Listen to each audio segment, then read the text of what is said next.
Hello बच्चों, class 10th area related to circle exercise 12.2। बेटा, इस एक्सरसाइज को करने से पहले एक चीज़ मैं आपको बताना चाहता हूँ कि इस एक्सरसाइज में बात हम किसकी करेंगे। देखो, एक चीज़ सुनो पहले। यहाँ एरिया और सरकमफेरेंस सर्कल की बात चल रही है, ठीक है ना। तो हम क्या करते हैं, देखो, सबसे पहले एक सर्कल बनाया हमने। तो जो सर्कल है, देखो, सर्कल को हम ऐसे बनाते हैं, इसका सेंटर क्या है, ओ है, ठीक। अगर मैं इसको आधा कर दूं तो ये क्या हो जाता है, सेमी सर्कल, ठीक। और अगर इसका भी आधा कर दूं तो क्या हो जाएगा, क्वाड्रेंट। क्वाड्रेंट, ठीक है। क्वाड्रेंट का मतलब कितना हो गया भाई, अगर सीधी लाइन है तो वो कितने की है, 180 डिग्री की। अगर मैं उसका आधा कर दूं तो कितना हो जाएगा, 90 डिग्री का, 90 डिग्री का, ठीक है। तो क्वाड्रेंट का मतलब क्या होता है कि 90 डिग्री की बात चल रही है, समझ में आए ना। और ये 90 डिग्री की बात चल रही है, तो देखो अब एक चीज सुनो कि हम यहाँ पर जो फॉर्मूले लगाएंगे वो area of sector, area of quadrant वगैरह की बात करेंगे। तो ये अगर मैं कहूँ कि एरिया ऑफ क्वाड्रेंट की बात चले, क्वाड्रेंट इज इक्वल टू कितना होगा, ये 90 अपॉन 360 पाई आर स्क्वायर, ठीक है ना।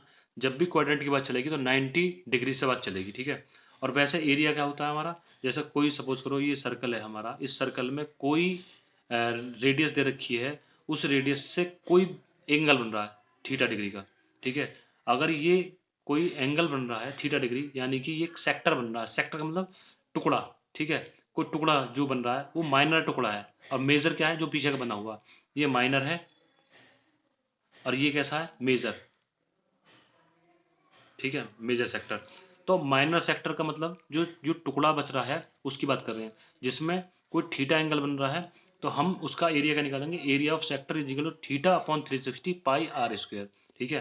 क्या होता है angle, area, area of sector is equal to theta upon 360 pi r square. और ऐसे ही हमने क्या करा, इस क्वाड्रेंट के निकालने के लिए क्या करा, देखो थीटा यहाँ पर कुछ भी हो सकता है, ये 30 हो, 20 हो, 70 हो, 60 हो, जो भी हो, हम उसको यहाँ पर रखेंगे। लेकिन क्वाड्रेंट में क्या करेंगे, क्वाड्रेंट का मतलब है 90 डिग्री की बात चली है, तो 90 अपॉन 360 पाई आर स्क्वायर, सही है। समझ में आएगी ना, छोटी सी बात। जो जो बात आएंगी बीच में, क्वेश्चन के बीच में, उन्हें बताता चला जाऊंगा। अब हम क्वेश्चन स्टार्ट करते हैं। क्वेश्चन फर्स्ट हमारा क्या कहता है, find the area of sector of a circle with the radius 6 centimetre if angle of the sector is 60 degree, ठीक है। रेडियस कितनी है, 6 सेंटीमीटर। हम यहाँ लिख लेते हैं, हम क्या लिखते हैं कि हम, हमें जो चीज गिवन है हम उसको लिखते हैं।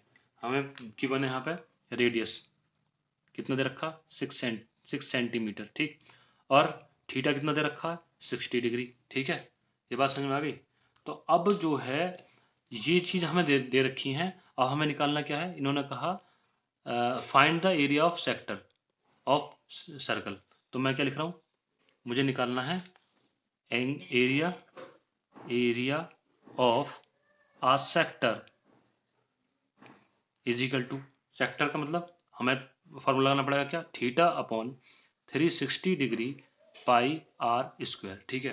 अब सेक्टर कौन सा वाला हिस्सा है, ये वाला हिस्सा है सेक्टर, ठीक है ना। समझ में आ गया ना, दिख गया ना।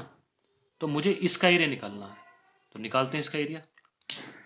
देखो, थीटा की जगह कितना होगा, थीटा की जगह कितना होगा, 60 डिग्री अपॉन 360 डिग्री, ठीक है, मल्टीप्लाई। पाई की वैल्यू कितनी होती है, या तो वो क्वेश्चन में देंगे और नहीं दे रखी तो हम क्या लिखेंगे, 22/7 मल्टीप्लाई आर कितना दे रखा, 6 सेंटीमीटर, तो 6 का स्क्वायर हो गया, सही है। तो मैंने क्या करा, 0 से 0 काट दी, ठीक है। आज 6 बन जा, आज 6 6 जा, कितना आया, 1/6 मल्टीप्लाई 22/7 मल्टीप्लाई 6 मल्टीप्लाई 6, क्योंकि 2 टाइम्स है तो 2 टाइम लिख लिया। 1 6 से 1 बार 6 कैंसिल हो गया, क्या बचा, 22 मल्टीप्लाई 6/7, ठीक है। तो अब इसकी मल्टीप्लाई कर लूँ, 6 2 जा 12, 6 2 जा 12 13 अपॉन 7 सेंटीमीटर का स्क्वायर। या तो आप इतना ही लिख दो, और नहीं तो इसको पॉइंटों में काट दो, और पॉइंटों में काट कर इसका आंसर लिख दो। हम इतना ही छोड़ते हैं क्योंकि हमारा बुक में आंसर इतना ही लिखा हुआ है, ठीक है। क्वेश्चन समझ में आ गया ना, ठीक है, इजी था। बस सीधे सीधा सा हमें फार्मूला याद होना चाहिए, और हमें वैल्यू पता हो तो हम सारा क्वेश्चन कर देंगे, ठीक है। मिलते हैं नेक्स्ट क्वेश्चन पे, चलो।